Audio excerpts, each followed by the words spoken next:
వేడి ఆహారాన్ని క్రమం తప్పకుండా తినడం వల్ల కడుపు దెబ్బతింటుంది. పొట్ట లోపల ఉండే సున్నితమైన చర్మం పాడైపోతుంది. ఇలా చేయడం వల్ల కొన్నిసార్లు కడుపులో మంట, నొప్పి ఏర్పడతాయి. చూసిరా, వేడానం తింటే సున్నితమైన చర్మం పాడైతుంది. కడుపులో మంట, నొప్పి ఇవన్నీ కూడా వేడన్నం తినడం వల్లనే ఏర్పడతాయి. పొట్టకు నష్టం. ఆహారం అతిగా వేడిగా తినడం ఆరోగ్యానికి హానికరం. వేడి ఆహారాన్ని క్రమం తప్పకుండా తినడం వల్ల కడుపు దెబ్బతింటుంది. పొట్ట లోపల ఉండే సున్నితమైన చర్మం పాడైపోతుంది. ఇలా చేయడం వల్ల కొన్నిసార్లు కడుపులో మంట, నొప్పి ఏర్పడతాయి. ఇది కడుపులో చికాకు, కడుపు పూతలకి కూడా కారణమవుతుంది. చాలా వేడి ఆహారం తినడం వల్ల ఎసిడిటీ, వికారం మరియు వాంతులు వచ్చే ప్రమాదం ఉంది.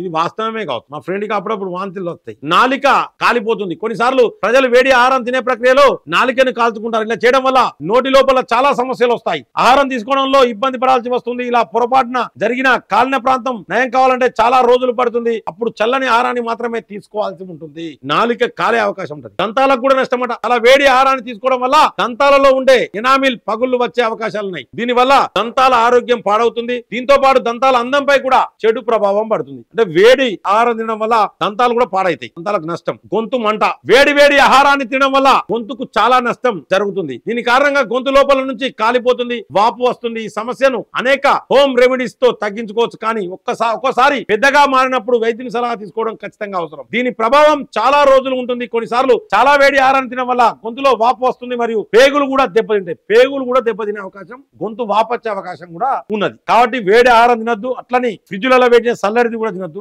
మీడియం అంటే మామూలుగా ఉంటది కదా, అన్నం చల్లబడ్డానికి ఎట్లుందో గంతే తినాలి. సో అటువంటి అన్నం తినడమే, ఆహారం తీసుకోవడమే బెస్ట్ అని డాక్టర్లు చెప్తాండ్రు. అది వార్త వచ్చింది, నేను కూడా చదివినా. మీరందరూ కూడా ఈ వేడి ఆహారం బంద్ పెట్టండి. బాగా చల్లరిది బంద్ పెట్టి మీడియం రేంజ్ ఉండే ఆహారం తినండి. మంచిది, ఆరోగ్యానికి మంచిది. నేను కూడా రేపు అదే పని చేస్తాను. ఇక వేడి అన్నం తినా.